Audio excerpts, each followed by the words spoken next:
secretos a espaldas del pueblo. ¿Por qué? Bueno, porque son ontológicamente criminales. Porque ya en el arranque, en la génesis del negocio, se está robando al pueblo uruguayo. Y claro, los políticos quieren robar a espaldas del pueblo, no quieren que se sepa que en connivencia con los empresarios están robando al pueblo. Cuando se logra... ¿Eso lo definiste coimero? Porque es un concepto durísimo. Sí, por supuesto que hay coimas, a mí no me cabe la menor duda, pero sigo el desarrollo. Era secreto.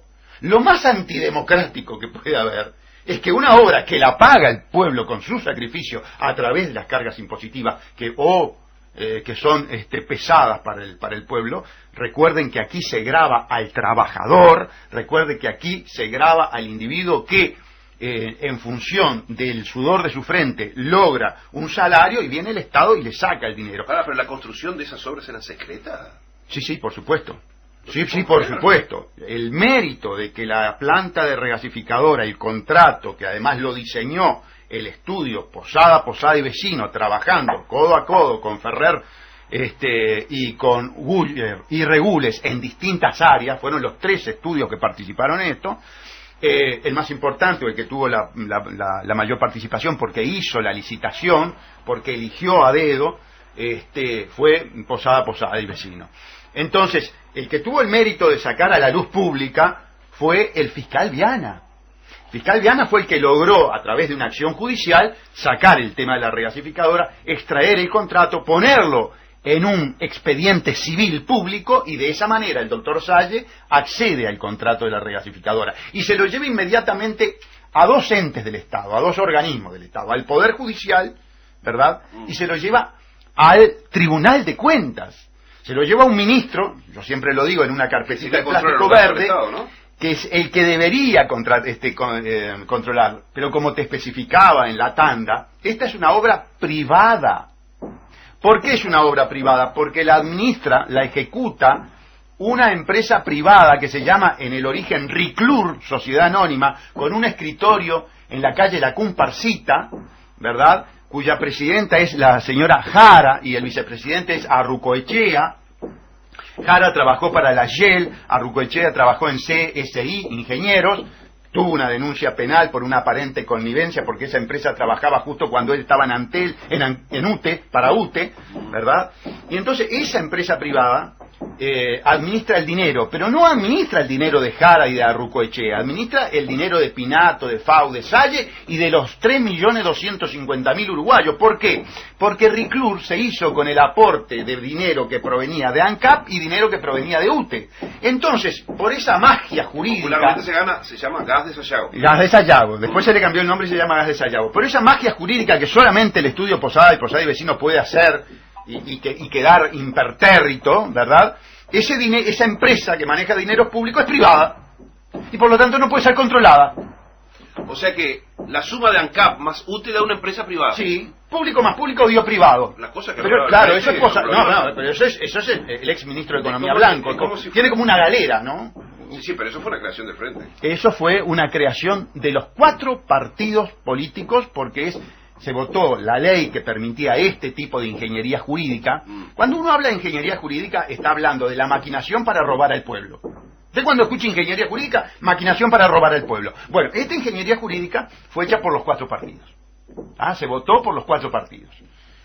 Es la nueva forma de administrar el Estado, y por eso el doctor Salle habla de corporatocracia, porque eso es lo que quieren las corporaciones. Es la privatización de la propia supraestructura estatal. Se hace por vía indirecta, se hace por la vía...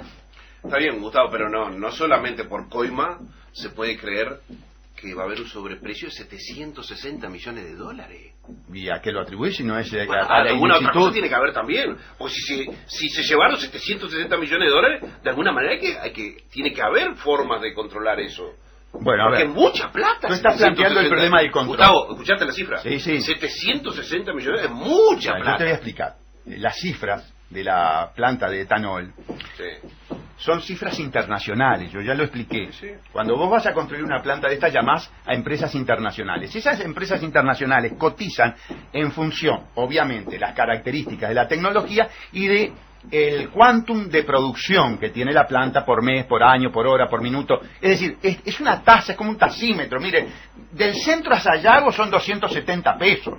¿Ah? En las plantas es más o menos lo mismo. Mire, esta planta con esta tecnología le sale tanto, con esta le sale tanto y con esta le sale tanto. Entonces no hay mayor secreto. Eso es lo que explicó el ingeniero Pérez Morgan al fiscal Gilberto Rodríguez y al juez Valetti cuando lo llevé como testigo, propuesto por el denunciante, a declarar. Entonces fue clarito, mire, todo esto no tiene secreto. Ahora, ¿cuál es el problema? Primero, ganó la licitación no la que proponía el precio más acorde a los estándares internacionales. Efectivamente. Y en segundo lugar,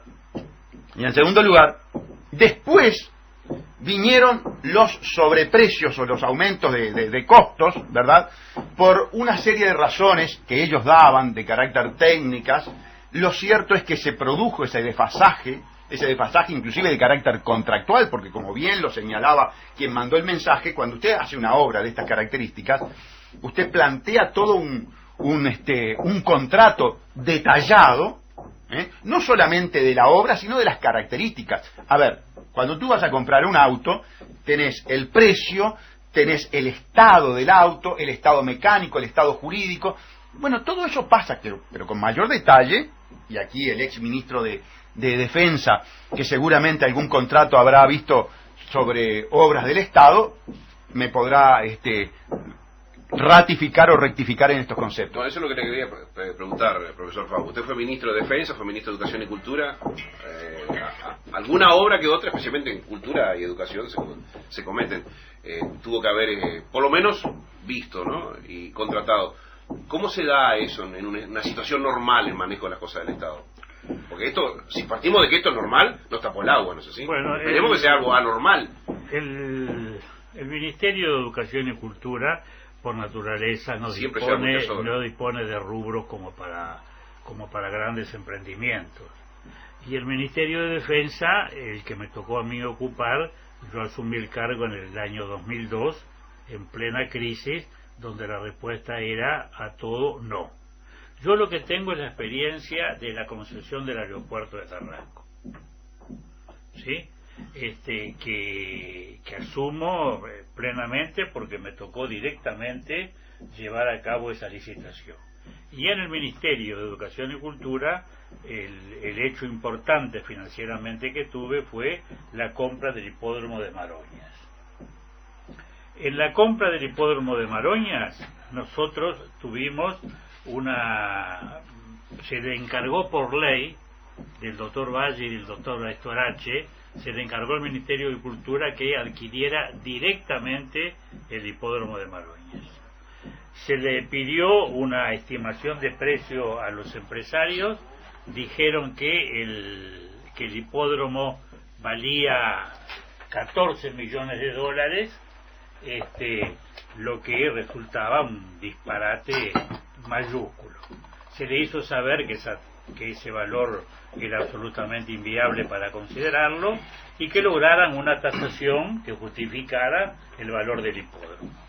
Ellos trajeron una tasación que decía que el hipódromo valía 7 millones de dólares. Entonces yo lo que les dije fue esto: mire, con esta cifra no nos vamos a poner de acuerdo. Para mí el valor del hipódromo es el de 2 millones y medio de dólares. ¿Por qué? Porque tomé en cuenta lo que ellos habían pagado por el hipódromo, los gastos que habían tenido por comisiones, por intervenciones notariales, y le hice un cálculo de la estimación mayor que hubieran obtenido en materia de intereses de haber colocado ese dinero.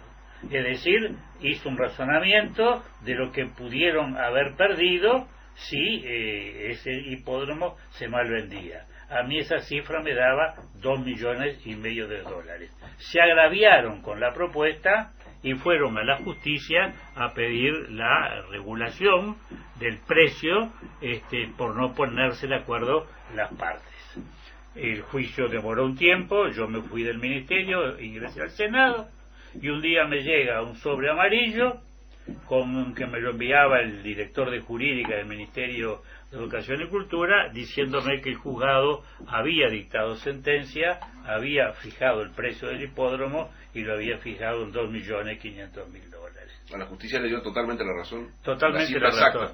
En mi caso, a mí no me visitó un intermediario, no me visitó un rematador, no me visitó un propietario, a mí no me visitó nadie. Yo no hablé con nadie sobre ese episodio.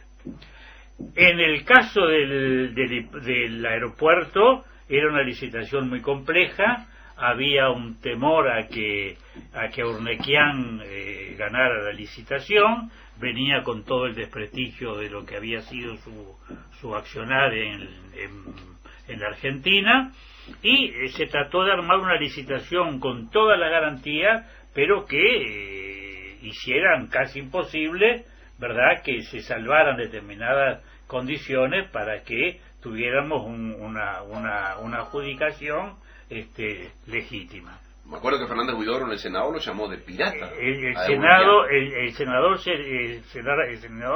Fernández Huidobro me interpeló por la licitación. La República publicó un libro con la interpelación y yo salí del Senado con 30 votos de 30 de respaldo a la gestión y la solicitud de que siguieran muy de cerca el control de la obra. No debe haber muchos casos. No debe haber muchos casos.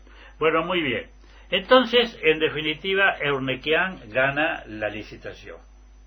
Y yo le pido una conversación al señor Urnequian, al padre, al viejo Urnequian.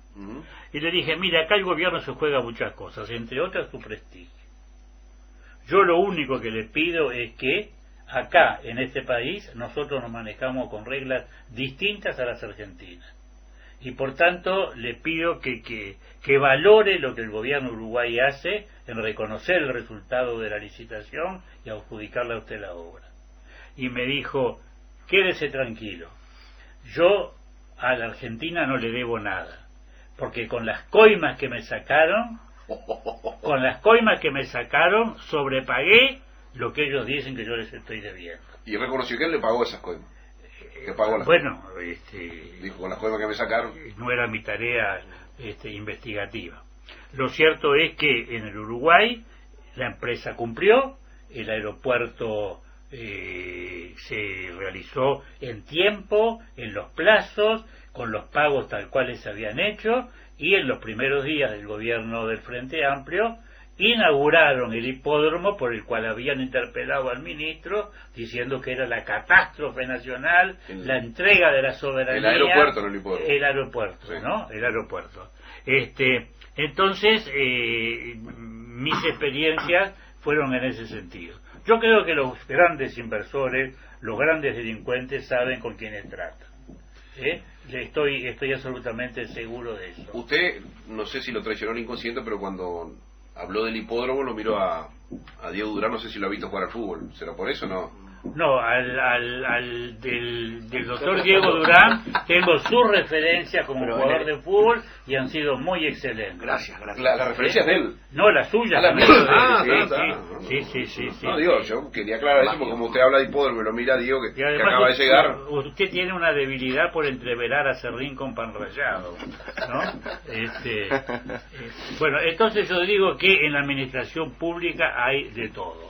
Hay corruptos, hay ladrones y hay también gente que sabe pasar por esos lugares y sale con lo que tiene que salir, con una imagen limpia por la forma que se actuó. Pero que el Estado es tentador para la coima y para la corrupción. Hay una condición. O sea que no genera el temor a aquellos que están en eso, no les genera el temor de terminar presos, digamos. No, pero si algunos entran para eso. Pero algunos es evidente que toman la política como una forma de poder acceder rápidamente a buena plata, claro, a buena plata, o a través de su profesión o a través de la intermediación. Diego, te saludo, ¿cómo andás? ¿Qué tal? Buen día, bárbaro. Se estaba hablando de los sobreprecios impresionantes del Estado, seguramente vendrías escuchando en el auto. ¿Tuviste alguna experiencia judicial con ese tema o tenés conocimiento por lo que va saliendo a la prensa? No, tengo conocimiento por lo que va a la prensa. Casos sí, casos pequeños, pero vinculados con con políticos, gobernantes o intermediarios, no me ha tocado. Así que a Gustavo sí, porque ha trabajado en esas cosas. A mí lo que, un poco en base al punto, yo creo que hay gente bien que entra a la política y que sabe que es un trampolín para su poder adquisitivo, que viven de la política como forma diaria. Yo al menos, siempre digo, yo soy un aspirante, hoy legislador suplente, aspirante político, tengo la cabeza bien puestita, la cabecita en orden, dijera el Toto da Silveira, de que hay que hacer las cosas bien, y la gente está agotada de que los políticos llegan al gobierno y después se olvidan, y si no, y efectivamente los que quieren hacer las cosas bien no lo dejan. Ahí es donde está el problema. El que hace la corrupción y demás no deja al sano, o lo terminan pudriendo, se termina pudriendo el canasto.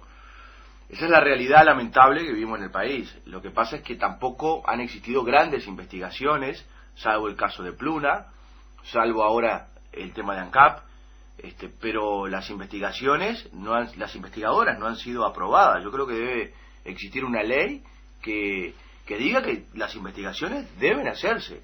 O es más, no se requeriría una ley, porque hay una ley de transparencia que deberían hacerse todas las investigadoras.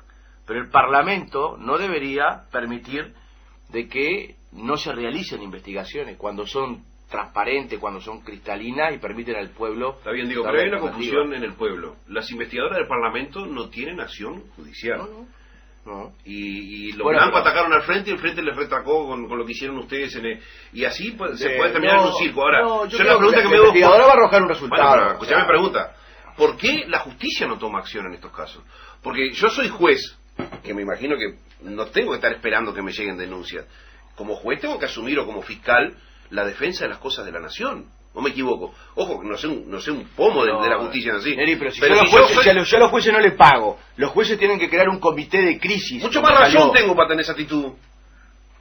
Hasta una razón emocional tengo para... Pero Diego, escúchame, si yo soy juez o fiscal, no sé cómo es el tema de empezar una investigación judicial, y estoy leyendo un artículo que me dice que tan solo en 4 fábricas de la principal empresa económica del Uruguay hubo un sobreprecio, para llamarlo de alguna manera, de 760 millones de dólares. Yo como juez o fiscal, tengo que saber esto, para que el pueblo mañana se entere por qué fue esto.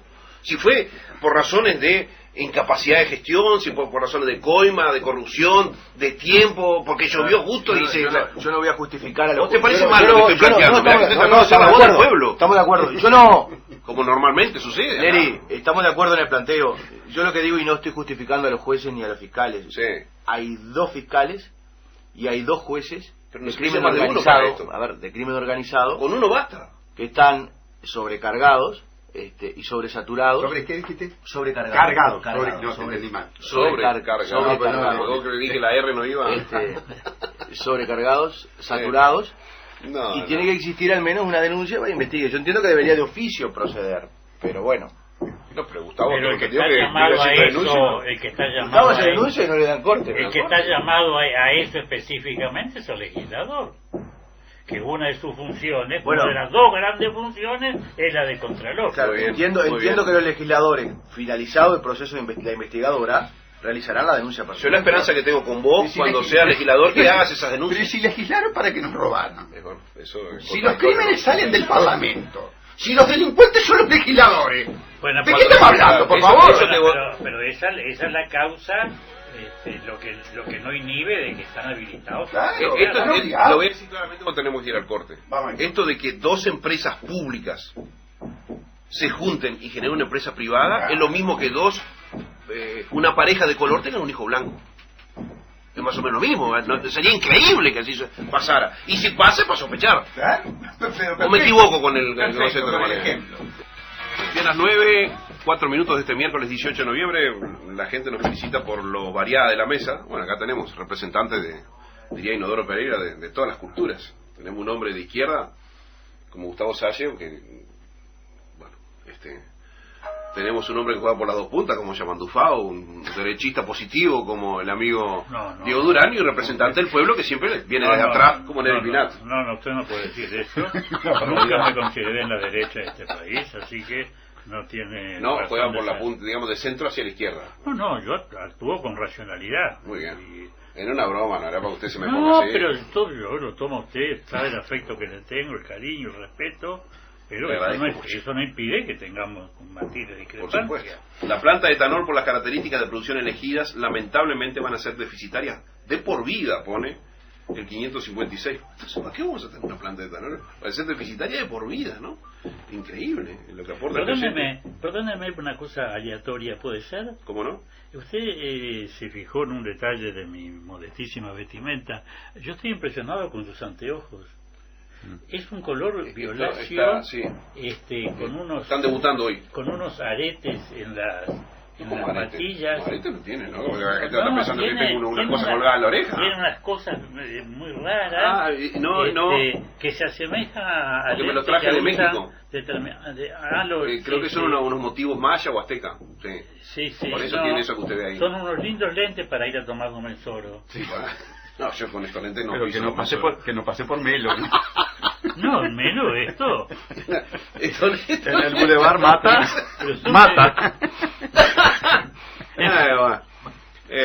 Ahora tienen la nueva modalidad de secuestrar a una persona, obligarla a sacar dinero de un cajero. Dice, esto es terrible, ¿no? Sí. Eso es horrible. Dice Andrés de la ciudad de Míguez. Bueno, siguen llegando muchísimos mensajes. Estas son las cosas que llaman al terrorismo, estas grandes estafas. Y no es que asesinar esté bien, pero al final el que tiene sangre caliente termina muy mal, dice. Y sobre todo, Acá el 730, bueno, 730 digo, es Sergio Lamano me pone una pareja de color, lindo eufemismo. Bueno, dije de color porque si uno dice negro, que esto te pueden hacer. sí, hubo un momento que se estuvo con ese tema, pero pienso que está. Y le aclaro a Sergio Lamana que el blanco no es tomado como un color, el negro tampoco. Creo que ninguno de los dos son tomados como colores, ¿no? Pero bueno, estamos hablando de el ejemplo que puse como diciendo que, no sé, no le gusta a Sergio Lamana, que es muy sensible a estas cosas, menos a la tortura y asesinatos en Venezuela y Cuba, ponerle que se casen dos japoneses, y es difícil pensar que entre dos japoneses va a salir una persona con rasgos occidentales. ¿O me equivoco? ¿No te gustó, Sergio? Tal vez ese continuamos ahora con un nuevo tema Bien, que ha estado puesto hoy en todos los grandes medios de Occidente, pero yo quiero aportar una mirada diferente. Dice esta nota que está en el diario El Observador de hoy, por lo menos en su página web: si los atentados del viernes 13 en París hubieran ocurrido en el 2014, por su saldo de muertos no figurarían en la lista de los 5 más terribles del año. Escuchen esto, ¿no? Ni en la de los 10 ni en la de los 15. Aparecerían en el puesto número 16. Francia, país conmocionado por los hechos, naturalmente, quedaría en el lugar número 20 en la nómina de las naciones con más incidentes terroristas. Sé que tendríamos que tener una super coalición de más de 20 países en la lucha contra el terrorismo, y no como Francia, que dijo Hollande ahora. Yo veía una foto que me mandó justamente Marisa Hernández, la directora de CX40, en el último acto que hizo Hollande en su campaña electoral, y eran más las banderas de países extranjeros que había que francesas. Especialmente países que el viejo imperio francés justamente expolió durante mucho tiempo. Los ataques fueron trágicos, sí, pero vale la pena evaluarlos en su contexto. Ayer se divulgó la última actualización del índice de terrorismo global, escuchen esto porque es bien interesante, que contiene todos los datos registrados el año pasado. Según este documento, de más de 100 páginas, en el 2014 creció un 80% el número de muertos en ataques terroristas, escuchen esto, 80% más respecto al 2013, hasta contabilizarse 32.685 víctimas fatales. O sea que solamente el año pasado, por ataques terroristas, se asesinaron 32.685 víctimas. Vean ustedes, una cifra inmensamente superior a las 120 y algo que se habla de Francia, ¿no? Aún así, la cifra se queda corta porque el Estado Islámico, responsable junto con el terrorista nigeriano Boko Haram, del 51% de estas muertes, dice el informe, en realidad asesinó a muchas más personas en el campo de batalla que por medio de atentados.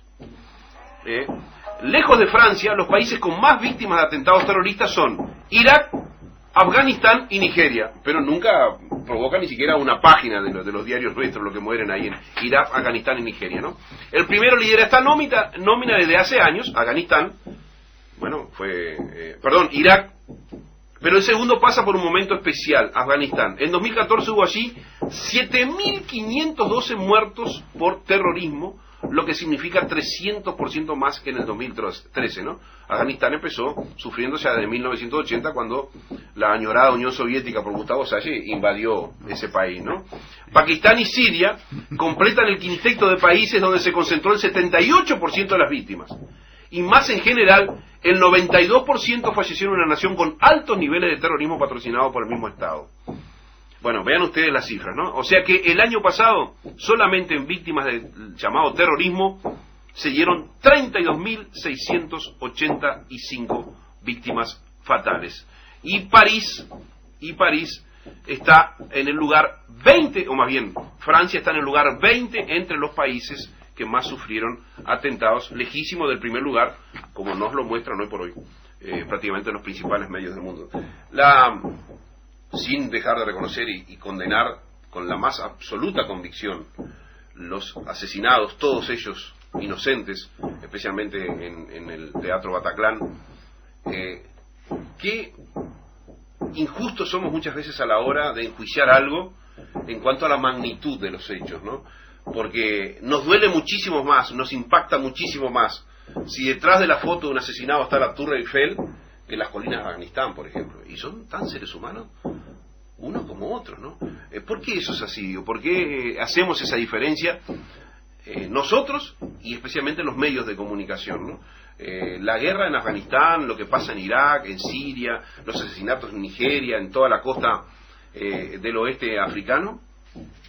Yo sé que si uno hace una encuesta entre los uruguayos no deben tener ni idea de estos números, ¿no? ¿Usted qué opina, profesor Fau, que creo que tiene mucha formación sobre este tema, especialmente de lo legislativo, hasta cuando fue ministro de Defensa? Sí, pero digo, el tema es muy complejo, en la medida que el componente religioso aparece como eje central de todo esto. Es muy complicado analizarlo.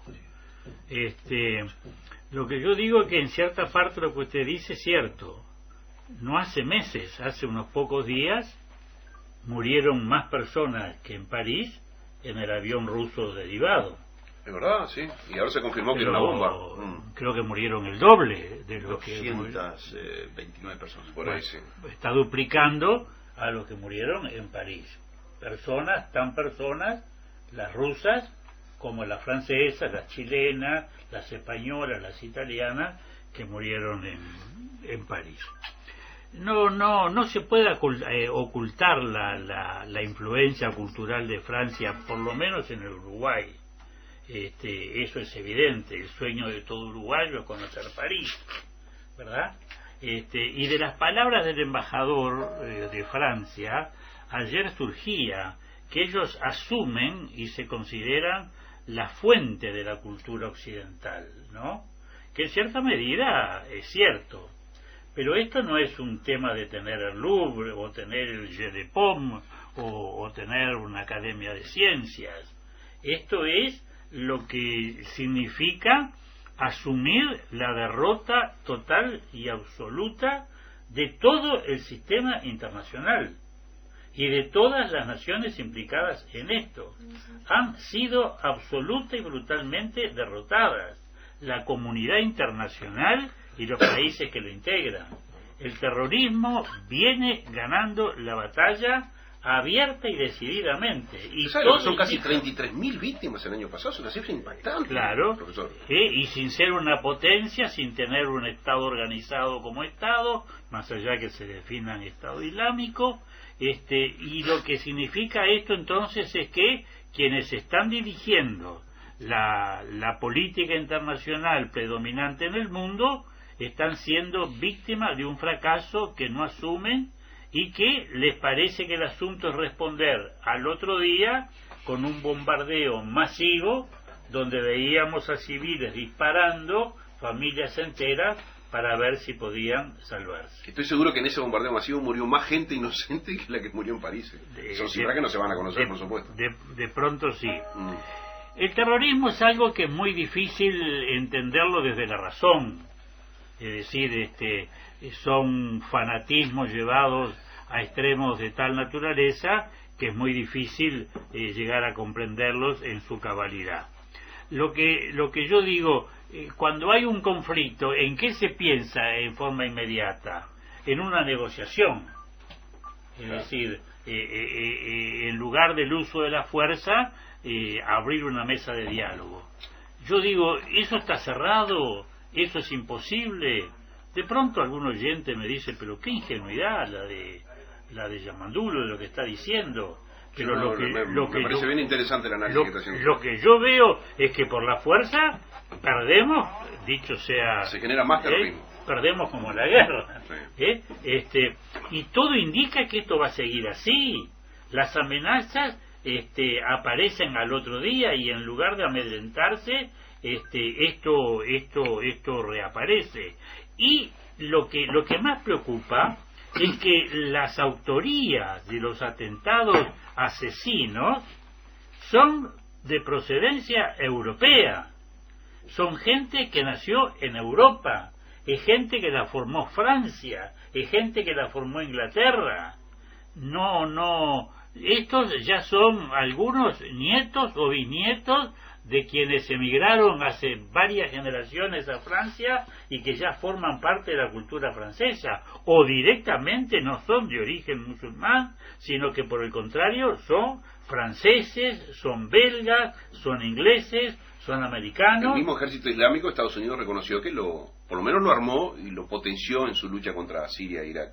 Claro, y entonces las contradicciones, cuando los intereses económicos inclinan la balanza a tener una presencia pacífica en esos lugares, la tenemos y se apoya a los regímenes de los cuales podemos beneficiarnos.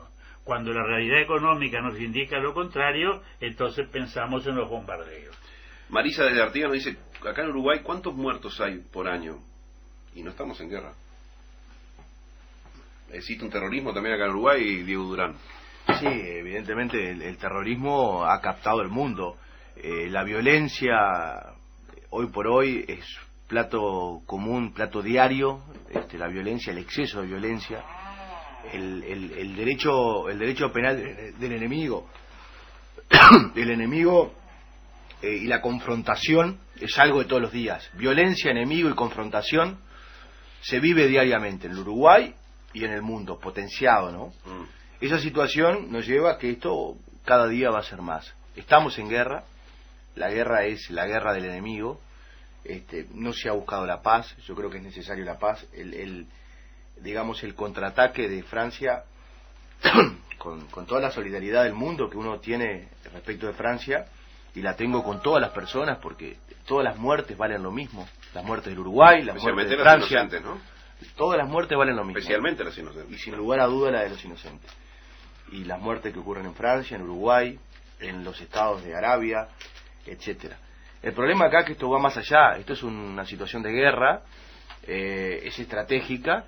La situación donde están hoy por hoy la comunidad de los sirís y los siris y todas las manifestaciones y ramificaciones ideológicas, fundamentalistas, hoy por hoy fueron incluso hasta, podríamos decir, provocadas o gestadas por los occidentales, por los de esta parte del mundo, o por, digamos así, directamente, y esto le va a gustar a Gustavo, por el propio imperialismo, por el propio imperio, porque la zona estratégica allí donde está el petróleo. Cuando vos decís imperialismo, ¿a quién te referís?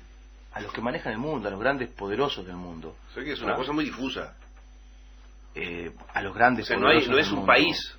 Es un encare económico de la situación. Yo lo que hablo es desde el encare económico que manejan el imperio del mundo.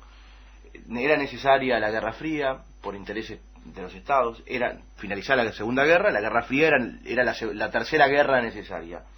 Hoy ya vamos, después la cuarta guerra necesaria era la guerra contra Al Qaeda, la quinta guerra necesaria era la guerra contra Irak, y la sexta guerra necesaria hoy por hoy para el imperio es esto, y alguna guerra más por ahí que me estoy quedando en el olvido.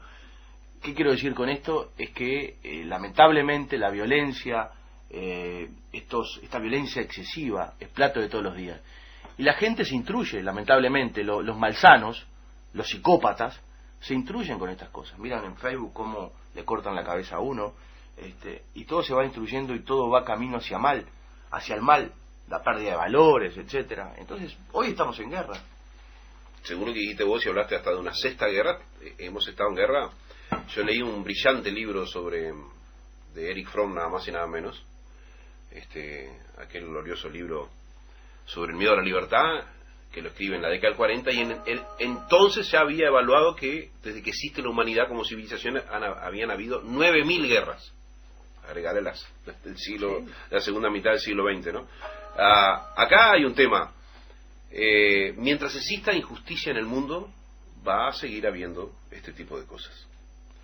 La injusticia tiene un estado mental y una actitud mística que se llama por lo general religiones. La creencia en Dios es la mayor capacidad del ser humano de buscar soluciones a problemas que no los soluciona en su vida cotidiana y real. No solamente eso. Bueno, estoy hablando de mi definición, ¿no es así? La creencia en Dios es el mayor síntoma de buscar soluciones que tiene la humanidad de una manera mística. Con todo respeto a los que crean y a los que no crean, digo, porque esto incluye a todos sin faltar respeto a nadie. Y ese misticismo se va volviendo cada vez más violento en la medida que la relación con la realidad es una realidad violenta. Que países que tendrían que ser supermillonarios, como los países que hoy integran lo que se llama el cercano Medio Oriente, por su capacidad de producción petrolera y de otro tipo de minerales, estén entre los de mayor pobreza del mundo, bueno, creo que explica solo esta violencia que ellos responden hacia Occidente. Si hay algo que Occidente no tiene, es inocencia. Eso está claro. Porque por lo menos desde hace 300 años a esta parte han expoliado, hasta el punto que todos esos países, sacando China, India y no sé qué otro, viniendo digamos del este para acá, sí, son todos creaciones artificiales de Occidente. ¿O me equivoco, profesor Favo, usted que sabe de esto, Lungo, por su condición de docente? ¿No? Pakistán es una creación artificial, Afganistán es una creación artificial, yo diría Irán es el único que más o menos tiene parte del territorio porque fue el histórico imperio persa. Irak es una creación artificial. Además, la guerra con Irak surgió porque invadió lo que ellos creían que era la provincia número 20, Kuwait, ¿no? En los diferentes países de la península arábiga, Siria, ¿no? Bueno, fíjate vos, Palestina e Israel, que en teoría deberían tener por poblaciones y esos territorios similares, uno tiene unos 30.000 kilómetros cuadrados y otro tiene una franjita que da dos pasos y terminaste el país. Le prometieron la Gran Arabia también. No. ¿Qué le prometieron también, no? Yo que muchas veces me pregunto, Arabia tiene más de 2 millones, tiene un territorio similar a la Argentina, ¿y qué les cuesta darle a los palestinos un pedazo grande de eso y no se lo dan? Bueno, quiero decir, hay una causa, y acá coincido contigo, Diego, que es una semilla que se riega permanentemente de injusticia, que lamentablemente va a seguir provocando este tipo de cosas, y lamentablemente también la reacción de Occidente es una reacción instintiva. Me matan 150, hoy les tiro 500 bombazos, mato 10.000 más y soy más macho que ellos. Primitivismo puro. No sé, puro. Sinceramente, si así la humanidad, y qué cosa la humanidad, ¿no? Avanza inmensamente en tecnología para que cada vez nos dure más tiempo la vida, y en la misma medida también avanza en mayor tecnología para matarnos más rápido, ¿no? Gustavo, tenés la palabra. Bien,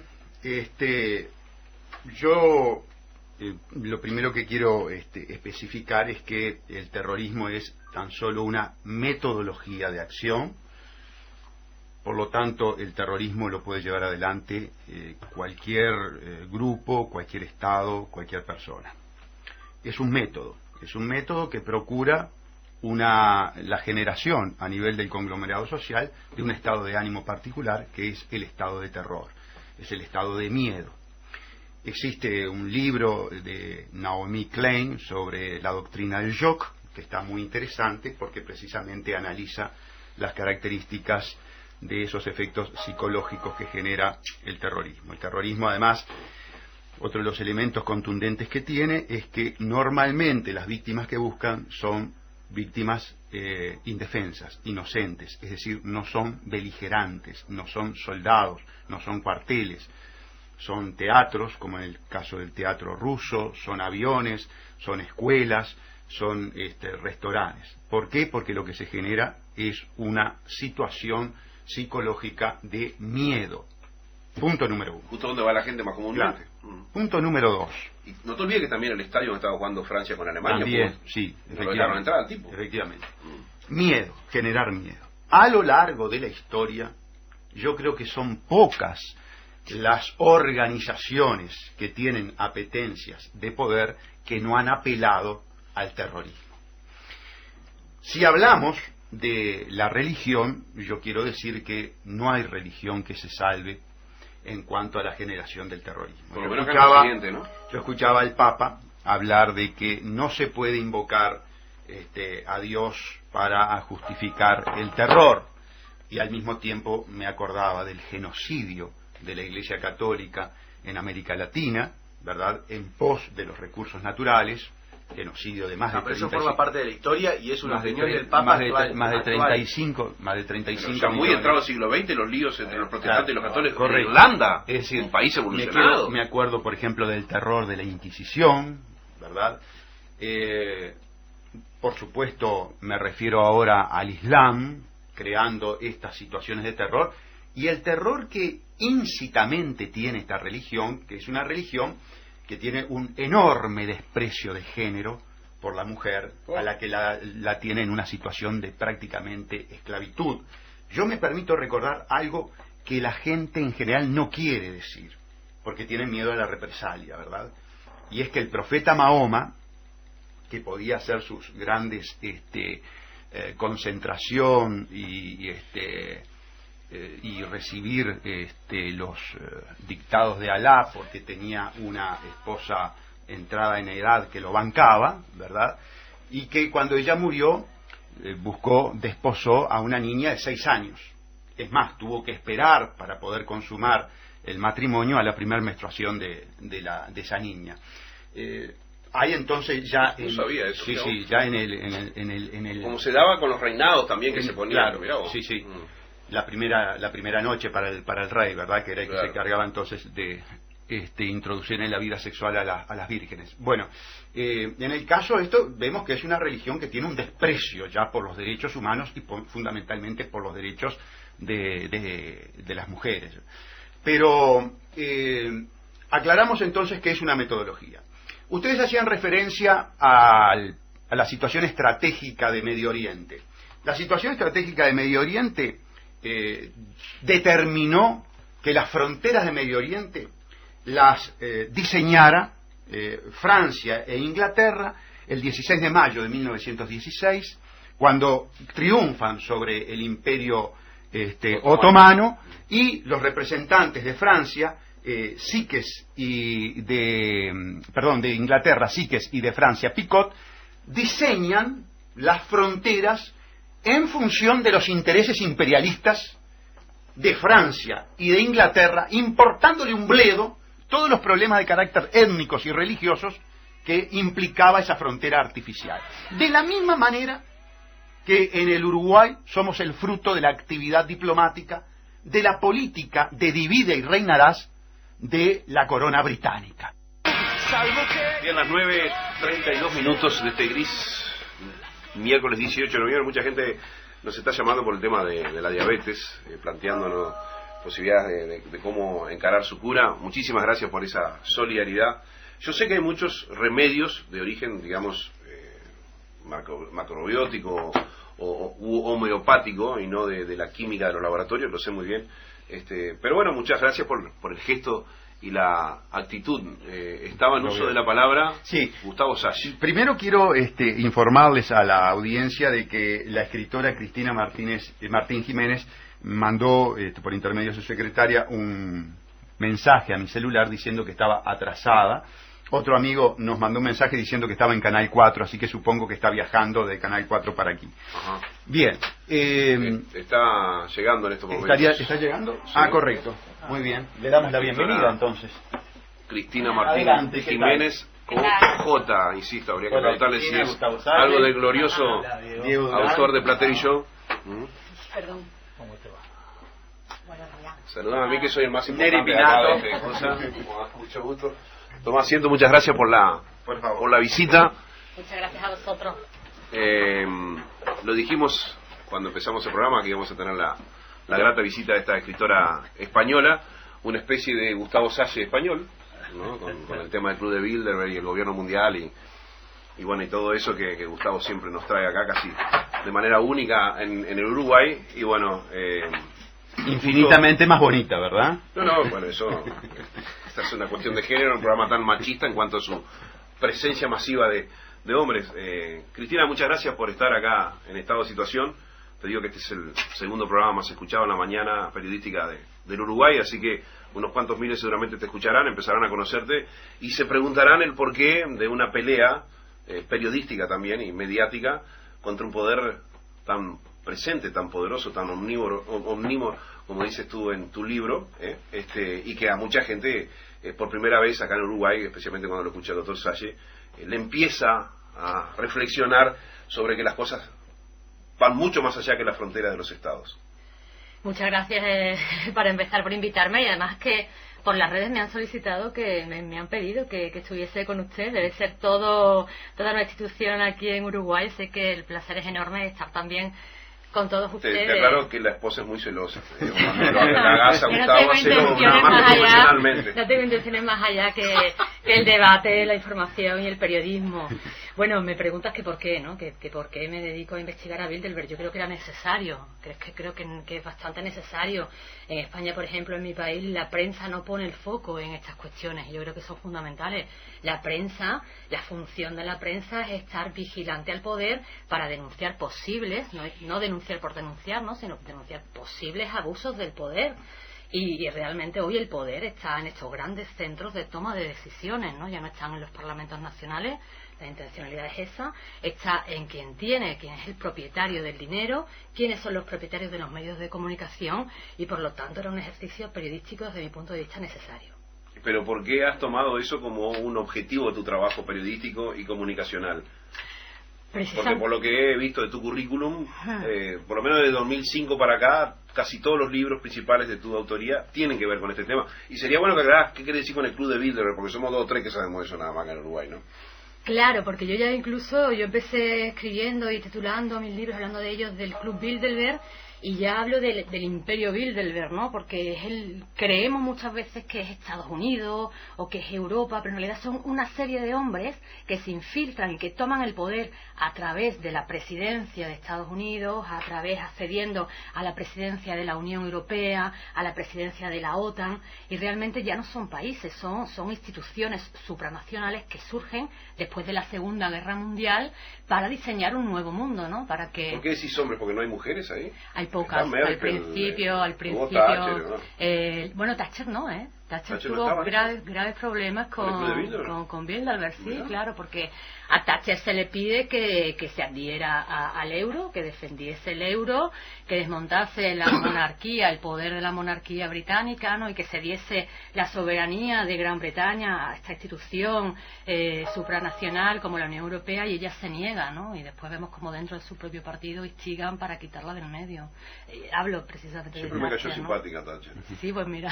Un uruguayo con el tema de las Malvinas y todo eso, pero...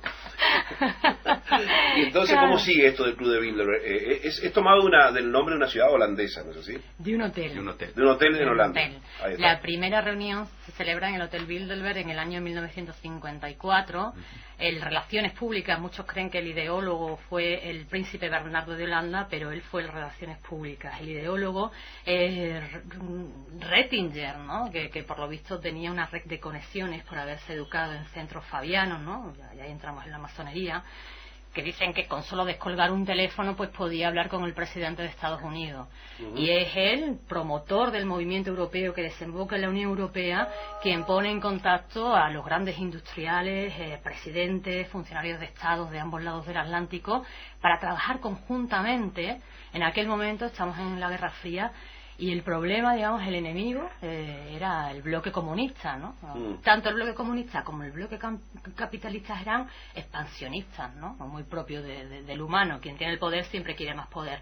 Como ellos no creen en la democracia, a pesar de que muchos salen en la televisión alabando y contando los beneficios de la democracia, como ellos no creen en la democracia, les parecía mucho más rápido tomar decisiones en reuniones secretas y privadas que llevar el tema a los parlamentos o al Congreso, que era muy lento, que había que debatir. Era mucho más fácil que los grandes industriales tomasen una determinación en reuniones secretas fuera de la luz pública y fuera de los medios de... O sea que esto tiene 61 años de creado. Sí. ¿Cuáles fueron los primeros logros a nivel mundial que tuvo el Club de Bilderberg? Los primeros logros, pues la Unión Europea, ¿no? Ver Unión cómo, Europea. sí, mira, hace 2 años, un español que fue invitado a Bilderberg siendo ministro de Cultura del gobierno de Felipe González en el año 85, el señor Javier Solana, que es el que está al frente de la OTAN, la cara visible de la OTAN en la guerra de Yugoslavia, pues hace 2 años dijo que Europa, la Unión Europea, era hoy el laboratorio del posible gobierno mundial.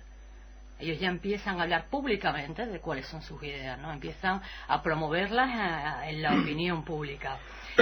Y es un gran logro este laboratorio que consiguen, que tienen un patrón, ¿no?, de conducta, pues para después poder exportar a otros bloques regionales o a otras grandes regiones, para que finalmente sean 4 los que están tomando las decisiones en el mundo, en este caso la Unión Europea, que hace 2 años le dieron el Premio Nobel de la Paz por promover la democracia. Pues tenemos un presidente europeo que no es votado en las urnas, tenemos un presidente de la Comisión que no es votado en las urnas y que desconocemos qué es lo que están haciendo. Por ejemplo, hasta Juncker se ha descubierto hace poco pues que era el facilitador de las grandes multinacionales, que después uno empieza a verlas y están todas en Bilderberg, para que no pagasen impuestos en el país donde estaban generando esas ganancias, ¿no?, sino que los pagasen en el paraíso fiscal de Luxemburgo. Y este señor es el presidente de la Comisión Europea. Imaginaros qué corrupción hay ahí. ¡Qué corrupción! Tú hablaste del secretismo como una de las características también fundamentales. ¿Y cómo haces tú para llegar a los niveles básicos de un conocimiento que te posibilite escribir los libros que estás escribiendo? Pues mira, tienes que hacer una labor muy detectivesca de seguir para poder captar la ideología de Bilderberg. Tienes que seguir las personas que la conforman, ¿no? A ver. Tienes que estar siguiendo a Javier ante cómo se manifiesta ante un determinado tema, ante una determinada cuestión. Tienes que seguir al señor Obama. Bueno, el señor Obama, que cuento yo en el libro que es el mejor producto de marketing de Estados Unidos, ¿no? Que realmente es un caballo de Troya, que había sido puesto, que se le había dado un premio Nobel de la Paz. Y un que caballo de Troya en su propio país. En el mundo. A ver, ¿por qué? En el mundo.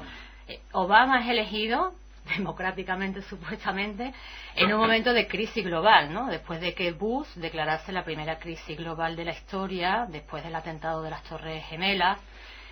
Entonces necesitábamos un salvador, ¿no? O el pueblo necesitaba un salvador. Entonces nos venden a Obama, ¿no?, la gran esperanza, el sueño americano, una persona que proviene de la esclavitud y que llega, una persona negra, ¿no?, que llega a la presidencia de Estados Unidos y que encima le dan el Premio Nobel de la Paz, ¿no? Ya era como el pastel estaba perfectamente adornado, pero que llega a recoger el premio y que en su discurso, en vez de hablarnos de la paz, nos habla de la guerra. Nos habla de la guerra justa. Dice, hay que hacer la guerra justa para preservar la paz. Yo me pongo a investigar esta cuestión, este concepto de la guerra justa, de dónde viene, y me la encuentro en el Antiguo Testamento, donde dice que solo Yahvé hace las guerras justas, ¿no? Podemos plantearnos, ellos se creen dioses en la tierra, ellos se creen que tienen la justicia, que la justicia son ellos, que la verdad son ellos se creen que pueden designar qué es el odio, qué es la verdad. Ellos realmente pienso que incluso están perdidos, ¿no? Cristina, desde el año 54, o por lo menos hasta esos años, Europa había padecido 2 guerras terribles. Desde entonces, más allá de conflictos focalizados en los Balcanes, nada más y nada menos que cayó el Imperio Comunista, no hubo una guerra en Europa y hubo un avance en la calidad de vida de la gente grande, eso es indiscutible. Hubo una unidad monetaria y económica también grande entre países históricamente rivales, como Alemania con Francia, con Polonia, con Rusia. ¿Tú no lo tomás como signos positivos de logros del Club de Bilderberg? ¿O crees que hubiese sido mejor sin ese club y esas cosas se hubiesen dado y que hoy tuviera lleno de nacionalismos Europa, con guerras, pobreza y problemas económicos? No, claro, yo no... Es una pregunta que estoy haciendo desde una evaluación del hecho que sucedió. Bueno, y que yo también me la he hecho, ¿no? Y yo también en algunos de mis libros escribo que no todo lo que han traído es malo, que no todo, que no se puede juzgar, digamos, en términos absolutos, ¿no? Y no todo lo que hace es bueno, todo... No, el ser humano tampoco es bueno, ¿no? Yo tampoco soy buena. Seguro que... indudablemente, ¿no? La democracia ha traído mucho avance, ha eliminado mucha pobreza. Sin embargo, eso, el que se hayan conseguido muchos logros, no es óbice para que nos durmamos, ¿no? No es óbice para que digamos, qué bien lo han hecho, crucémonos de brazos porque está todo bien. Si nos dormimos, perdemos las libertades y perdemos la democracia. Con lo cual, mis libros, mis investigaciones no tienen el objetivo de tirar por tierra todo. Al contrario, esto está bien, pero hay cosas que están mal y que tenemos que estar vigilantes y que tenemos que denunciarlas. No nos podemos cruzar de brazos y decir, estos señores que son los sabios, que saben muchísimo, nos van a solucionar todos los problemas. ¿Por qué no? Porque también son humanos, y aunque ellos han hecho alguna declaración y han dicho que son el cerebro del mundo, ellos mismos lo han reconocido, incluso en los libros de textos de mi país, en sociales, hay un párrafo en el que están analizando, le cuentan a los jóvenes qué es la ONU. Hablan de una democracia cosmopolita, una democracia global. Y hay un pequeño párrafo muy pequeño que habla del Consejo de Relaciones Exteriores, el título Consejo de Relaciones Exteriores, Club Bilderberg y Trilateral. Y se le está diciendo a los niños de 10 años, en un libro de texto en la escuela, son muy desconocidos. Nadie sabe quiénes lo conforman, pero son el cerebro del mundo. En este contexto político actual del mundo, Cristina, China y otras potencias más que emergentes, ¿forman parte también de ese club o son una piedra en el zapato de ese plan de gobierno mundial que tiene el Club de Bilderberg? Son una piedra en el zapato con los que ellos están negociando desde hace tiempo. Por ejemplo, otras de las fuentes a las que yo acudo para investigar a Bilderberg son a las actas de las reuniones secretas que George Ball cede a la Universidad de Georgetown a su muerte. Él era un diplomático, él está presente en todas las reuniones Bilderberg, y en una de estas actas del año 1999, cuando se celebra la reunión en Sintra, en Portugal, se habla de adherir a China. Bueno, hay que decir primero que lleva muchísimos años tratando el tema de China en sus reuniones, ¿no? Pero esta del año 99 se puede leer, hay que seguir trabajando para adherir a China al nuevo orden mundial.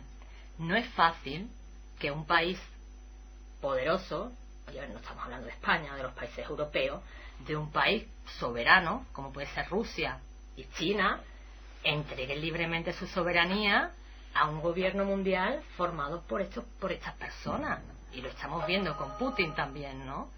Cómo les han llevado la guerra a la puerta de sus fronteras, a Ucrania, que eso ha sido un golpe de Estado desde mi punto de vista. Y han estado viendo, porque yo he estado hablando con muchos militares, y la idea con los que yo he hablado, la idea que tenían era que Rusia se había quedado atrás en las cuestiones armamentísticas, ¿no? Que no tenía tecnología para ir a la guerra. Entonces yo entiendo que en Ucrania pues parece que lo que han estado es midiendo la capacidad de Rusia, ¿no? Qué capacidad de reacción, qué nivel de militarismo tiene, ¿no? Y han comprobado pues que Rusia es una potencia. En Siria también, ¿no?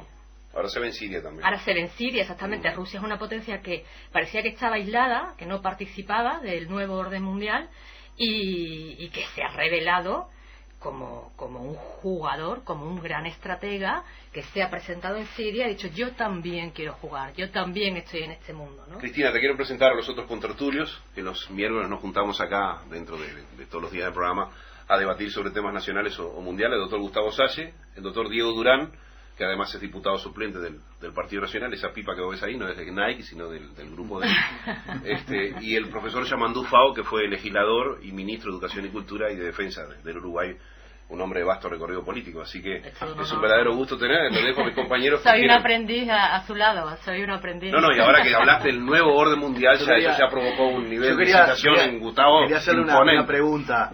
Ya que hay existe este nuevo orden mundial, ¿es posible revolucionarse o enfrentarlo cuando ellos manejan guerras, manejan diplomacia, manejan la economía esencialmente, o el poder unificado en una institución? ¿Es posible rebelarse? Bueno, yo creo que la primera revelación tiene que partir a nivel individual, ¿no? Yo como periodista no sé ningún ejemplo, ¿no? Pero yo estaba trabajando en un magazine muy cómodamente instalada, con un buen sueldo, y sin embargo yo veía esto que nadie lo contaba y yo me rebelé, ¿no? Y empecé. Y ya hay muchas personas que se han informado, que acuden a mis redes, que leen mis libros y que pueden tener algunos nombres o algunos datos de lo que está pasando. ¿Qué hacemos con esta información? Sí. Hincha del Betis. No. No, sos de los pitucos de Sevilla, no Yo te puedo sé. creer, amado. Es que si no mi abuelo Nosotros somos de gente del pueblo, me Cata, dicho todo del Peñarol. Oye, que en Sevilla, es que eso es un tópico, ¿eh? Dicen que el Betis es el partido del pueblo, pero anda que no hay gente del pueblo que es de Sevilla. No es el partido de los señoritos, ¿eh? En el Betis hay muchos señoritos, ¿eh? Está bien, está bien. Y así arrancó tu historia con este tema. ¿Cuál fue el punto que hiciste clic con este tema? ¿Qué fue cuando te llegó, a qué edad? Pues mira, la educación es tan importante que ellos también quieren controlarla, ¿no? Y a mí es la educación la que me despierta la curiosidad y el interés. Cuando yo empiezo a estudiar periodismo, me pongo en contacto con asignaturas como la sociología, la antropología, pues te das cuenta de que puede haber una manipulación. Si hay una ciencia que está estudiando el comportamiento humano, puede haber alguien que intente manipularlo. Sería bueno que estudiaras el caso de Uruguay, porque en Uruguay no lo han controlado, directamente la han destrozado. La han destrozado. Sí, claro, igual que... casi que desistir. Pero es que igual que en España, pero es que no se puede... Es que mira, anda que no pueden hacer poco bien los profesores. Los profesores que se informen, que cuenten qué hay detrás del negocio de la marihuana, que cuenten qué hay detrás del negocio del aborto, que después cada uno libremente elija, pero tienen que tener la información. Muy bien lo que estás aportando, porque acá en Uruguay son dos pingües negocios. Claro. Y la marihuana, claro. liberado por el ¿Y gobierno. quién está además. detrás? Rockefeller, el señor Soros, la Fundación... Ay, decirlo despacito, porque no puedo creer que esos señores estén detrás de cosas del gobierno del Frente Amplio. Rockefeller, Soros, todos amigos tuyos, Gustavo. Cristina, el fenómeno político y social en España, Podemos. Me gustaría que hicieras un análisis de su gestación y, en definitiva, a qué responde. Podemos, Pablo Iglesias. Lo que se ve que hay detrás de Pablo Iglesias, primero, quien subvenciona a esos jóvenes, quien subvenciona primero una pequeña televisión, en un estudio muy pequeñito, el dinero parece que le llega de Venezuela y de Irán. De Venezuela y de Irán. Buenos aliados. Buenos aliados, sí. Buenos aliados, además aliados, ¿no? Después aquello salta a los medios de comunicación nacionales y se convierte en todo un fenómeno. Llega el 15M, llega el 15M y todo el descontento que existe, pues logra acapararlo. Solamente, al principio surgen muchos movimientos, surgen muchas siglas, posibles partidos políticos, pero logra acapararlo una única entidad, Podemos. Realmente maneja la retórica a un nivel espectacular, ¿no? Es un gran retórico. En ese sentido recuerda a Felipe González, cómo lograba llevarse al pueblo de calle. No, quien profundiza en lo que están diciendo ve claramente que no están diciendo nada, que no están diciendo absolutamente nada, y que son un gran peligro, que están aprovechando la coyuntura de un país que está en una grave crisis económica. Ha sido muy grave la crisis económica que hemos sufrido en España, y que estas personas sin ética pues la están aprovechando, ¿no? Se están aprovechando. Ahora entra la educación del bajo nivel educativo, del desconocimiento de la historia, del desconocimiento de lo que es el comunismo, porque en principio también ellos realmente se identifican con el comunismo. Hay vídeos en internet de su programa que hablan de comunismo, ¿no? Pero para mí lo más llamativo fue encontrarme en una parte de su programa con que defendían un gobierno mundial. Mira, otro más con el gobierno mundial. Bueno, el comunismo no dejó de tener una pretensión internacional. Internacionalista. Exactamente. Ontológicamente. Exactamente. Es que el capitalismo, desde mi humilde punto de vista, el capitalismo y el comunismo han muerto. Estamos en otro debate. Estamos en el debate de el gobierno mundial o las soberanías nacionales. ¿Y cómo vamos a gestionar esto? Cristina, te están llegando muchísimos mensajes y preguntas, además. Y te voy a tirar las preguntas porque van a orientar un poco tu presencia aquí en el programa. Dice, por ejemplo, ¿qué opina Cristina sobre el experimento de Soros en nuestro país sobre la marihuana? Somos el primer estado narcoproductor del mundo, ¿no? Y esta otra pregunta sobre el rol que juega el Vaticano en este proyecto de... Mirá qué preguntas te hace del gobierno mundial. Pues con referente al laboratorio de la marihuana, que hablo de él en el libro, que sería un ejemplo muy claro de cómo se maneja a la opinión pública, ¿no? Detrás de esto hay una campaña en la que Soros ha desembolsado grandes cantidades de dinero para convencer a la opinión pública a través de la televisión de las bondades de legalizar la droga. Sin embargo, en esta campaña se oculta información muy valiosa y que los ciudadanos tienen que conocerla. A ver. Primero, el tema de la salud. O sea, el consumo de marihuana provoca depresión, provoca psicosis, provoca esquizofrenia. Es un peligro para los jóvenes. Es que es un peligro, es que es una bomba. Y además puerta de entrada de drogas más duras también. Exactamente. Siempre. Y puerta de entrada a drogas más duras. O sea, todos hemos sido jóvenes y todos nos ha gustado tocar lo prohibido, pero sabemos las consecuencias, precisamente porque hemos sido jóvenes, conocemos las consecuencias que eso tiene. O sea, a mí se me han quedado varios amigos por el camino con esquizofrenia, con psicosis, y esto hay que contarlo. Y es lo que dice, después hay drogas duras. Es una manera, esto es un ataque directo a aniquilar la juventud. O sea, la juventud, que es la fuerza de un pueblo, que es la fuerza que se puede revelar, que es la fuerza que puede informarse, que puede contar, que puede moverse en las redes, es aniquilar la juventud. Ignorancia es aniquilar, por marihuana. Exactamente, es hipotecar el futuro, y esto tienen que contarlo en las escuelas, porque como la televisión no lo cuenta, tienen que contarlo, porque es un peligro. Y esto es un negocio. La marihuana es un negocio que va a jugar con la salud de los uruguayos. Es un negocio, y lo ha dicho claramente Soros y lo ha dicho claramente Mujica. Uruguay va a ser el laboratorio de la marihuana, y si funciona el patrón se va a exportar. Es una cuestión de dinero porque se les escapa el dinero del narcotráfico y ellos también quieren tener ese negocio. Cristina, ¿te quedas media hora más? La agenda de prensa es que la tiene tu secretaria. Bueno, veremos si podemos, que tenemos que ir a un nuevo corte. Dice Neri, han despenalizado el aborto para congelar fetos y estudiar muchas cosas. Es que ese es otro negocio, es que el aborto es un negocio. Entonces, contémoslo todo, y no, es que me parece un feminismo muy malentendido. Es que las mujeres y los hombres no somos iguales. Es que esa es otra dictadura, la dictadura de la igualdad. Es que no somos iguales, y es maravilloso ser diferentes. Yo te voy a dar una aclaración, que eso que dijiste vos, cuando éramos adolescentes nos gustaba tocar cosas prohibidas. A mí lo único prohibido por lo general era novia de otros. No era otra cosa. Bueno, breve corte y ya volvemos. Bien, recuerden que hoy tenemos media hora más de programa, gracias a la dirección de CX40 que nos posibilita eso debido a la demanda de la audiencia. Dice, excelente la mesa de hoy, debería repetirlo en la radio. Bueno, esto quedará, hagan la propuesta a la dirección de la radio. Excelente programa, felicitaciones, dice Nair. Dice Neri, se te recuerda como el de más pinta en el liceo número 1 de Artigas. lo que es el amor de una madre que te... No, bueno, este otro dice, pobrecita esta escritora, entró en la jaula con los leones, ahí me pone Ángel.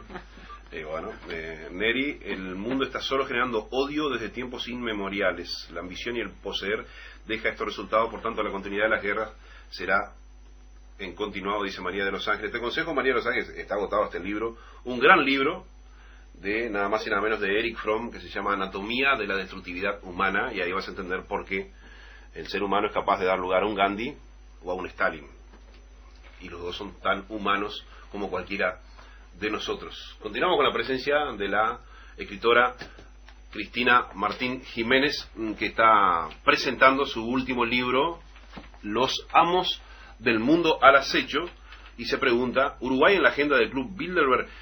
Cristina, la pregunta que me surge a mí es si en cada país que vas a presentar un libro pones el nombre del país en la agenda del Club Bilderberg. No, pero por ejemplo en Portugal sí que lo hice cuando lo presenté este año, otro de mis libros perdidos en el que hablo de la Tercera Guerra Mundial. Ahí sí lo hice. A veces hago un estudio del país en el que se va a publicar el libro. Bueno, sostuviste que en Sintra se reunieron, ese hermoso lugar en Portugal. En Sintra se reunieron, y Portugal está completamente gobernado y dominado por Bilderberg desde la Revolución de los Claveles, que se ponen bastante nerviosos. 74, sí. Porque claro, el enemigo en casa, ¿no? Europa era suya. España también. Bueno, obviamente la democracia ha traído mucha... Hay un club que no está en eso, que se llama Barcelona. Somos un club independiente y que le regalamos al mundo el mejor fútbol. Una pregunta, cuando aquí pones Uruguay en la agenda del club Bilderberg, ¿mencionas instituciones, mencionas nombres de Uruguay? Muy buena pregunta. Menciono, por ejemplo, al señor Mujica, que hemos estado analizando con el tema de la marihuana, y hablo también del Plan Cóndor. Para, Mujica integra el Club Bilderberg. No. Me tapó el agua. No, yo no puedo ver que ese tipo con el poder. No, Mujica, pagaría por ver a Mujica ahí hablando con ellos. Yo pregunto y ustedes hablan. No, bueno, perdóneme, pero el profesor. Lo que pasa es que el shock de esa afirmación me dejó pasmado, diría el Mujica se paisano. relaciona y firma acuerdos con integrantes del Club Bilderberg. ¿Y el Frente Amplio? El Frente Amplio no lo he estudiado a fondo, Bueno, te aconsejo. me aconsejan, ¿no? Hay que analizarlo. Bueno, hay un debate de si existe... Están todas las votaciones de todas estas cosas que vos hablaste.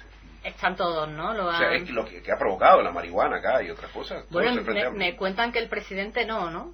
¿Qué presidente? El actual. ¿Cómo se llama el presidente que tenemos en la actualidad? Que no consume marihuana. Que no está... Me cuentan, Yo he llegado aquí Que no está en el Club de preguntado. Bilderberg. Que no tuvo una actitud activa a favor Exactamente, del que no consumo. tuvo una actitud activa, que está Es verdad. exactamente que estaba en contra de la legalización de la marihuana. Eso es lo que me Estaba en cuentan. contra, hasta ahora no lo demostró mucho. Lo oculta mucho, sí. Porque peleó contra el No, tabaquismo, pero... contra la perdón, marihuana. él ha sido ambiguo, como lo es en muchas cosas, pero surgía que él tenía un matiz con lo que era la interpretación del expresidente Mujica. Digo, mi sensación es esa, que él tiene una visión distinta. Puro marketing. Pero También, hay puro una marketing. problemática interna en su fuerza política que lo limita mucho a poder expresarse. Tiene otros problemas bastante complicados también y seguramente lo ha llevado a no pronunciarse, pero no aparece claramente como un militante a favor de esa solución.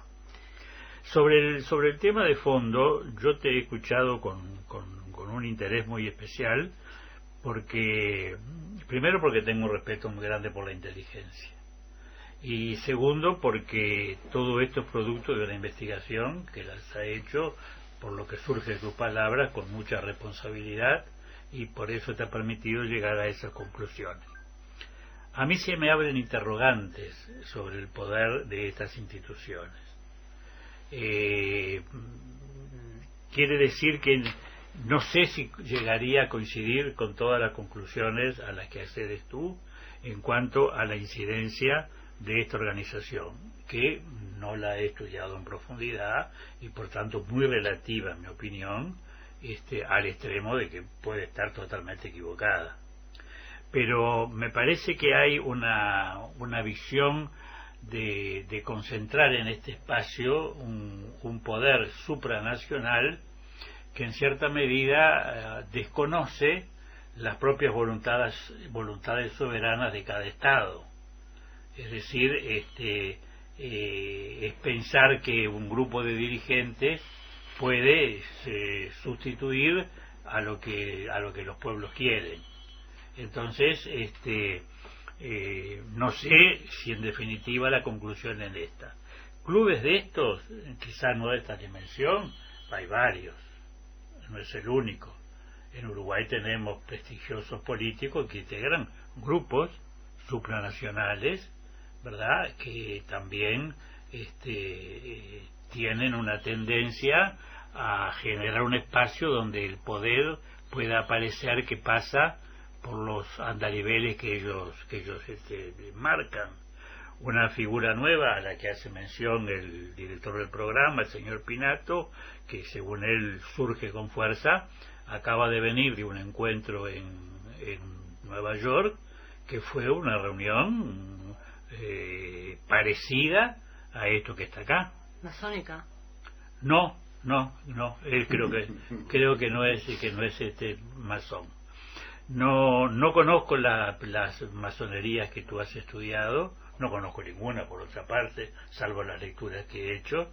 En Uruguay, por ejemplo, la masonería no tiene incidencia de ninguna naturaleza.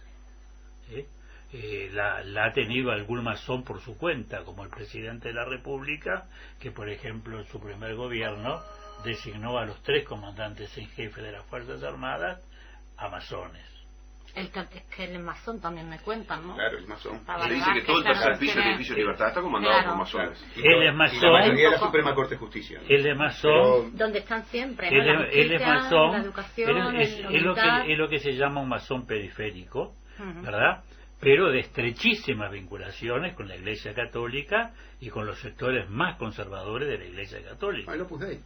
Bueno, es que decir, realmente... entonces es una situación un poco atípica, Sí, muy es atípica. atípica, sí, porque en general el líder masón es masón y el líder católico es católico. Exactamente, ¿no? no se puede Esa ser ambivalencia masón y católico. de que voy a la casa de la masonería y el día siguiente voy a la catedral, digamos, son más equilibrios políticos que respuestas a concepciones filosóficas o religiosas. Completamente. No quería agregar más consideraciones sobre esto. Me encanta oírte, me encanta y has incorporado un lector. No me diga que se va a poner en gasto en un libro, profesor. No, Yo se lo regalo dentro de mi magnánima. lo único que nos gasto son los libros. Eso es muy cierto. Ahí no se gastan. Pero tengo mis interrogantes que de pronto profundizándolo se empiezan a disipar sobre que el poder en definitiva llegue a tales extremos que supere lo que son las voluntades soberanas de cada Estado. Ya le decimos a Cristina que en la mesa de debate del miércoles que viene vamos a regalar su libro, entre todos los mensajes que recibamos.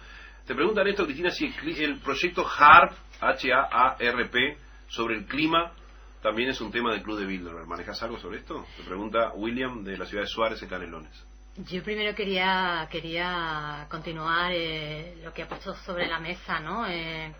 Porque es verdad que hay que dudar. O sea, que qué mal que llegue con un libro y diga, sí, es que esto es... No. Mi libro lo que pretende es despertar el pensamiento, despertar la duda y que cada uno aporte con su legado cultural, que el suyo debe ser inmenso, pues nuevas informaciones y nuevas aristas y que usted me haga dudar a mí. O sea, yo quiero dudar todos los días, ¿no? De que esté en lo cierto o no.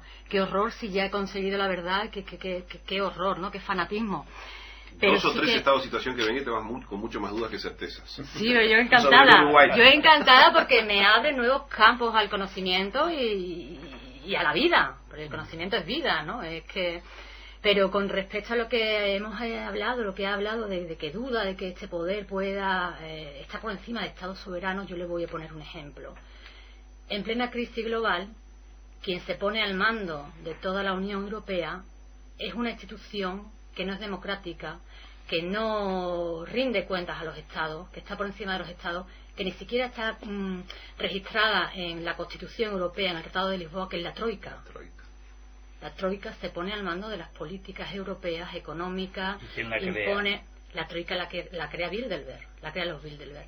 Al frente de la Troika tenemos a 3 grandes Bilderberg. Christine Lagarde, desde el Fondo Monetario Internacional, Durão Barroso, desde la Comisión Europea, y al principio Trichet y luego Mario Draghi desde el Banco Central Europeo. Y del riñón de Goldman Sachs. Del riñón de Goldman Sachs, y que también pertenece hoy, después de abandonar la presidencia del Banco Central Europeo, hoy es el presidente de la pata europea de la trilateral. Son otra sociedad completamente hermanada. Con lo cual vemos que Bilderberg, la crisis, sustrae el poder de decisión de las naciones para imponer las políticas que ellos deciden que son las mejores, ¿no? O que les interesa a ellos, ¿no?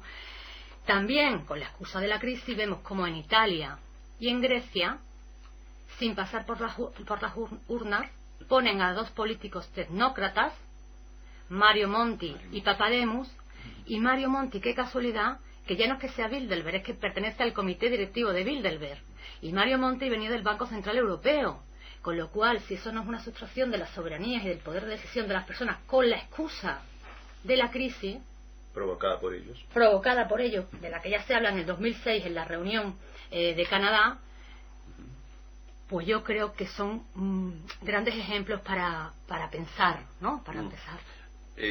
Dos preguntas te quiero hacer yo, no sé si los compañeros querían hacerle alguna otra. Sí, no hay problema. Vos pones mucho acento en la democracia, y todos acá, bien o mal, nos consideramos demócratas, pero con bemoles, ¿no?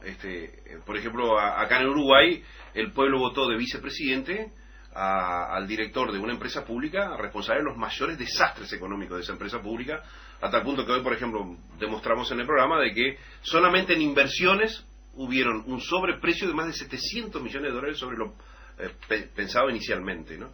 Y el pueblo va democráticamente y lo vota vicepresidente. Es decir, cuando uno habla de democracia, está hablando solamente en darle al pueblo la posibilidad de votar o de elegir, que no son cosas similares.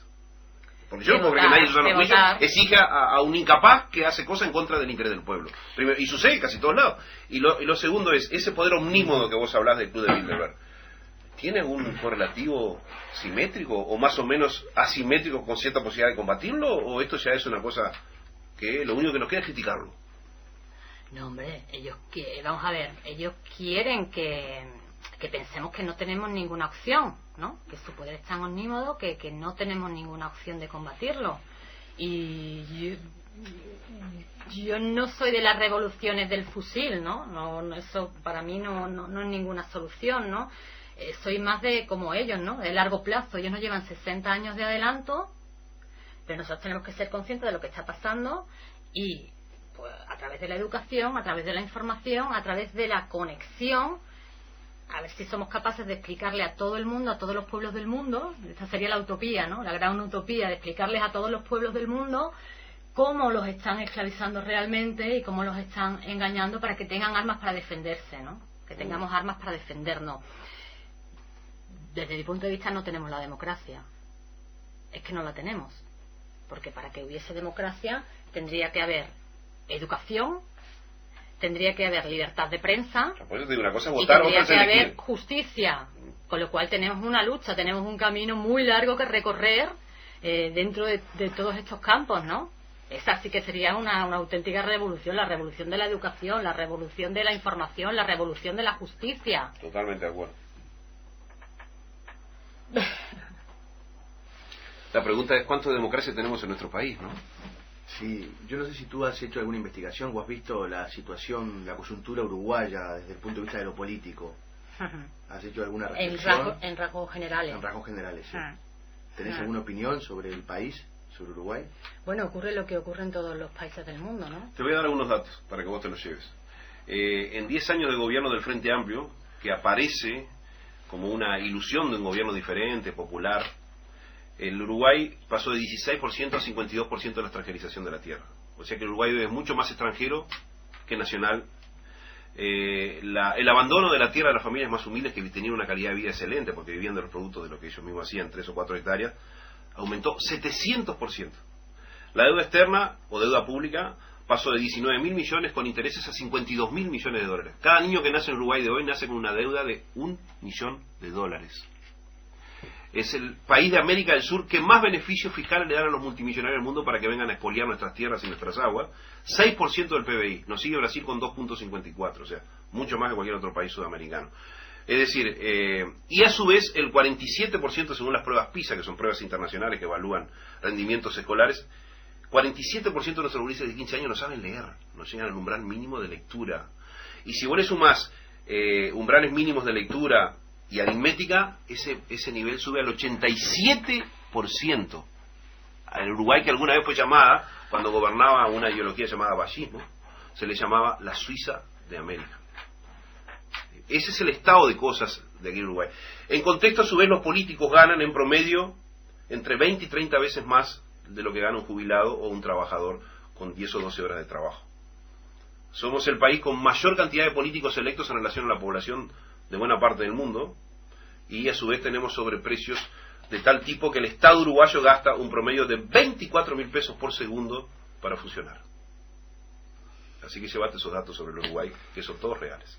Perdón, el tema de la democracia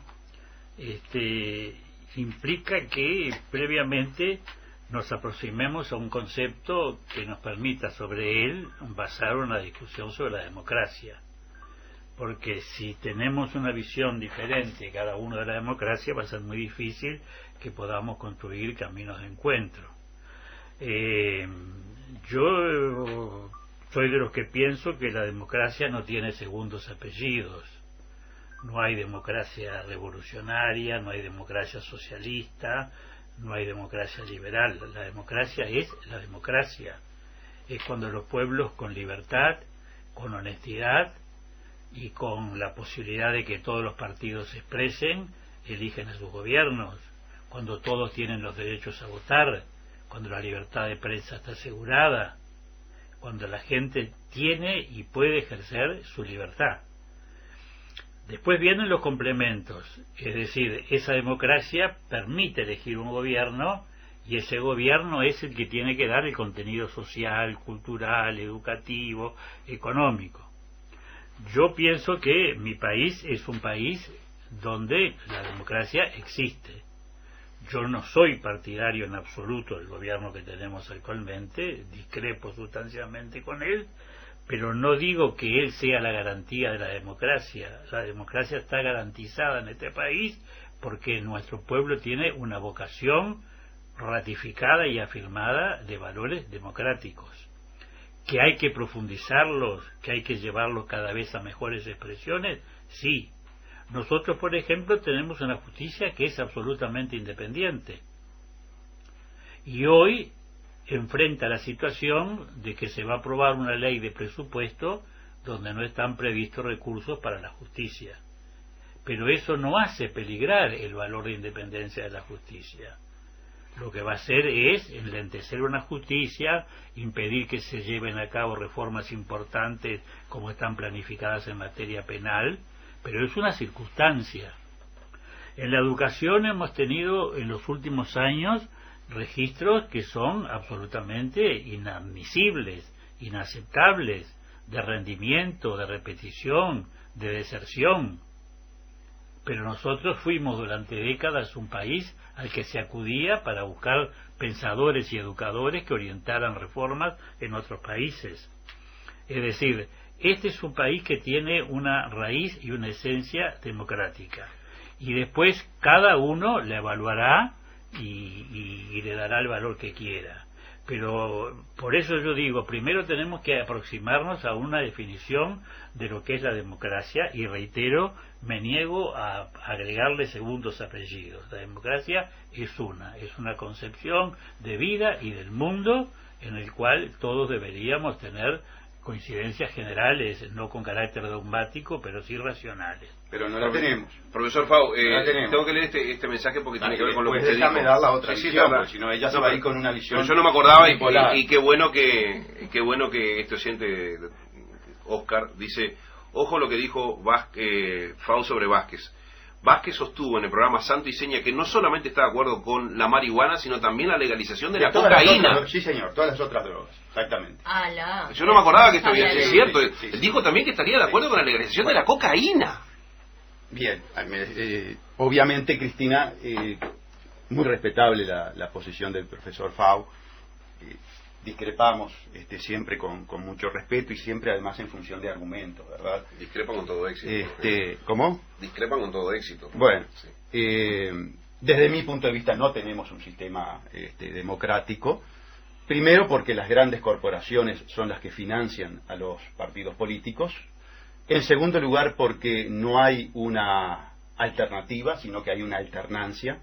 Los cuatro partidos, que yo los llamo los cuatro partidos del nuevo orden mundial, por lo tanto hay un único partido, lo que le ofrecen al pueblo uruguayo es simplemente cambios de matices, Pero no, son 5 partidos en el Parlamento. pero no cambios No 4. estructurales. Bueno, Sí. pero queda aparte un pequeño partido que habría que analizarlo.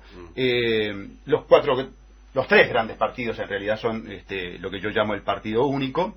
Las directivas ideológicas provienen precisamente de los sectores de poder, de los think tank del pensamiento que son bancados por el grupo Bilderberg. Esto es un laboratorio sociológico. El masón de nuestro presidente, que además es agente de la CIA, y yo te voy a decir por qué es agente de la CIA. Tú conocerás la directiva presidencial número 77 de Ronald Reagan, del 14 de enero de 1983, por la cual establece que en el marco del proyecto NED, del reforzamiento de la democracia a nivel mundial, en el eufemismo de la democracia según Reagan, todas las academias y las fundaciones de carácter académicas pasaban a estar monitoreadas por la Central de Inteligencia Americana. Nuestro presidente de la República forma parte de la Fundación Woodrow Wilson. Por lo tanto, él sabe perfectamente bien que trabaja para la CIA. Por lo tanto, es un agente académico de la CIA. Soy la única persona en este país que se anima a decir eso y que le imputa esa condición. Él nunca la negó, ni tampoco me ha denunciado penalmente por este tema. ¿Recibe un salario por eso o no? Yo no sé si recibe un salario, pero lo que sí sé es que ha llevado al país a un hecho inédito. Y aquí hay un ministro de Defensa que me puede decir. Y el hecho inédito es que en medio de esta suerte de tercera guerra mundial atrozos, como la ha llamado el Papa, nos ha alineado con la OTAN. Yo le pregunto al ex ministro Fau si usted había alineado al país con la OTAN en algún conflicto bélico. Pero con los soldados que tenía no puede alinearlo con Exactamente. nadie. ¿Con qué me alinear? Y le pregunto también, profesor Fau, si el presidente de la República, Ignacio Noboa, conforme a sus declaraciones, no nos alineó detrás de la OTAN. Creo que fue una intervención infeliz de las tantas que han tenido el presidente y el canciller, pero me parece que no hubo un error en el canciller. Yo creo que dijo la verdad. Perfecto. Pero se alineó. Se alineó. Hay que exterminar al Estado Islámico. Después se asustó. Vaya que tenía motivo para vaya que asustarlo. tenía razón Acá para el asustarlo. único en este país, porque vos te gusta decir que sos el único, por eso no digo eso de Tabaré Vázquez, vos sabés que no, lejos está de ser santo mi devoción. Fuimos los primeros que denunciamos aquel famoso telegrama que él le mandó a Joano a favor de la dictadura vos militar. decís, sos mi amigo, no soy quien para dudar que no decís la verdad con esto de la CIA. Bueno, además Ahí basta indagarlo, como usted Ahora, hizo con el Club Bilderberg. el único en este país que le da a las Fuerzas Armadas criollas un rol es el señor Neri Pinato, cuando pido que salgan a combatir la delincuencia acá en Uruguay. Pero eso es otro tema, no la quiero impactar tampoco, ¿viste? Ese es otro tema. Segundo, Porque perdóname, no podemos una alinear a nadie de aclaración. nuestras Fuerzas Armadas, No Gustavo. tenemos un poder judicial independiente. Tenemos un poder judicial claudicante y a través de la reforma del Código del Proceso Penal, yo soy abogado penalista, que bien implementada desde el Departamento de Estado de los Estados Unidos, se va a la anulación de la independencia del Poder Judicial y se concentra todo el poder en manos de un fiscal general que responde, obviamente, al gobierno. Lamentablemente, Cristina, estamos en hora de terminación. Hace media hora que tendríamos que haber terminado el No, programa. yo solo quiero terminar diciendo que la respetabilísima opinión del doctor Salles empieza en él y termina en él. No tiene atrás de él un respaldo público que pueda sostener. No, lea yo el país de hoy, profesor. Sí. Que el propio presidente de la Suprema Corte de Justicia reconoce que ya no es un contrapeso al Poder Ejecutivo. Discúlpeme, a confesión de parte de relevo de prueba. La propia Corte está confesando que no tiene poder para controlar el Poder Ejecutivo. Discúlpeme que yo tenga que cortar con esta vehemencia que no me caracteriza. Hasta el sistema judicial uruguayo... Es un problema de recursos, Sí. evidentemente. El sistema De judicial dignidad, uruguayo de valentía. Cristina, te agradezco muchísimo tu presencia en esta situación. Valoramos mucho y esperemos que hayas tomado algo de lo nuestro. Yo quería decir solamente una cosa. Primero, que estamos en la Tercera Guerra Mundial, que yo lo dije 5 años antes que lo dijese el Papa, que era hacia donde nos quería llevar Bilderberg, y que en este libro también hablo de ella, de la Tercera Guerra Mundial. Y segundo, yo lo que veo es que está pasando en todos los países lo mismo. Llegan de fuera y nos están quitando. Bueno, España ya hay un trozo que es una base militar de la OTAN y que se la hemos vendido a la OTAN, ¿no? Estamos vendiendo Acá no también. tenemos trozo, acá Igualmente, tenemos más de la mitad del país vendido. Exactamente. 52%. Pero no solamente, bueno, en mi país te contarían miles de cosas, ¿no? Cómo nos quitaron toda la industria pesada para achicarlo, cómo nos está pasando de los países lo mismo. Entonces, ¿qué hacemos? ¿Cómo nos coordinamos, no? ¿Cómo lo contamos? ¿Qué hacemos? Yo también lo ¿Hasta pregunto cuándo a estás acá en vosotros, Uruguay? así que os escucharé. ¿Hasta cuándo estás? Me voy el viernes por la mañana. Bueno, feliz estadía. Gracias. Nos encontramos mañana, desde las 8 de la mañana. Estado de situación. Ustedes no pueden ni deben dejar de acompañarnos. Chao.